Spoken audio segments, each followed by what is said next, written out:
So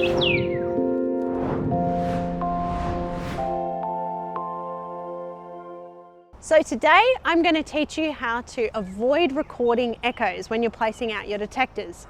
Now, echoes aren't the end of the world, but they can be pretty annoying, especially when it comes to your analysis.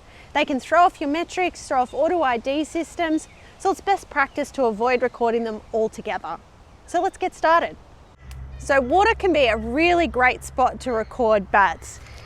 Often there's a lot of insect activity, and also bats will come in to drink. So you might be tempted to put your bat detector here, very close to the water surface. That's not a great idea. You're going to get a lot of echoes and clutter-based calls that are going to be hard to ID. So what you really want to do is move back further out from the river or the creek or the dam. You want to get a bit of distance. You want to avoid the echoes that are on the water surface, and you want to get those nice search phase calls as the bats are coming into the water source. So a tree like this, a bit further out, is going to get much better recordings. Now, of course, if you're trying to target fishing bats, that will be a different story, but for general bat fauna, getting a bit of distance is going to do you a lot of favors when it comes time to do the analysis. So here we've got a lovely flyway, great place to record bats. You might be tempted to put it on a tree like this, nice big one with relatively smooth bark. That's not a great place to put it. Smooth trees are going to record a lot more echoes than a rough bark tree. So what we're going to do is find another tree that's got relatively rough bark. So this one here, you can see the texture is much rougher. So this would be a better tree to mount to. Alternatively, you can find a nice narrow tree to put it on so that there isn't any reflecting space behind the detector. So if you're working in urban areas where you might be in the public eye, I see a lot of people try and reduce the theft of their detectors by hiding them in amongst vegetation. Spots like this. This is not a great place to put your detector. All of these leaves and clutter are going to produce echoes and also degrade the quality of the echolocation pulses reaching the microphone. You're much better off putting your detector out in the open away from the clutter to get crystal clear recordings. Now, if you are still worried about theft, we have security cases you can buy, or another option is to mount it up high. Members of the public rarely look up. Now with the Chorus, you don't have the option of using a directional microphone or an extension cable. So your next best option is to use a gooseneck. This is an accessory you can buy from our website.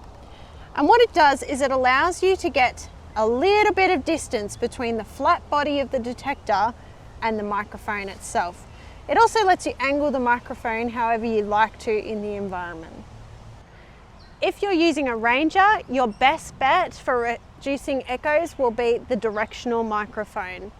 An omnidirectional microphone will record echoes off the hard surface of the detector body, but a directional microphone has this lobed area of response directly in front of the microphone, and it's less likely to capture the echoes bouncing back off the detector body.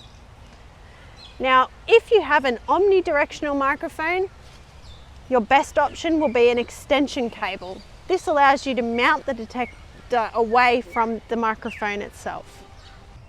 If you are using an omnidirectional microphone with an extension cable, you can get it away from the actual body of the detector or any other flat surfaces that might produce echoes.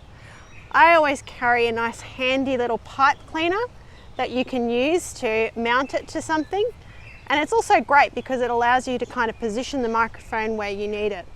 It's important to always make sure your microphone is facing horizontally to avoid the rain hitting the element. So here you're going to get great recordings because there's no echo producing surfaces right around the microphone. So if you're recording around infrastructure, it's going to be really hard to avoid echoes. Things like walls, big rocks, fencing, all produce echoes. Your best bet is to try and mount your detector on something like a tripod a bit further away from all of these flat surfaces. I know a lot of you are surveying caves, culverts and other subterranean structures, and it might be very tempting to just put your recorder inside these caves, but it's a terrible idea. The echoes in here is going to be tremendous. Your best practice is actually to get out, away from the subterranean structure with a directional microphone and point it back towards the structure itself. That way you're going to avoid a lot of the echoes that are bouncing around inside those caves. Once you get back in the office and download your recorder, you'll see that you have excellent recordings, no echoes, and highly accurate metrics. So it pays to put a little bit of time and thought when you're deploying your detector to make life easier when it comes to your analysis.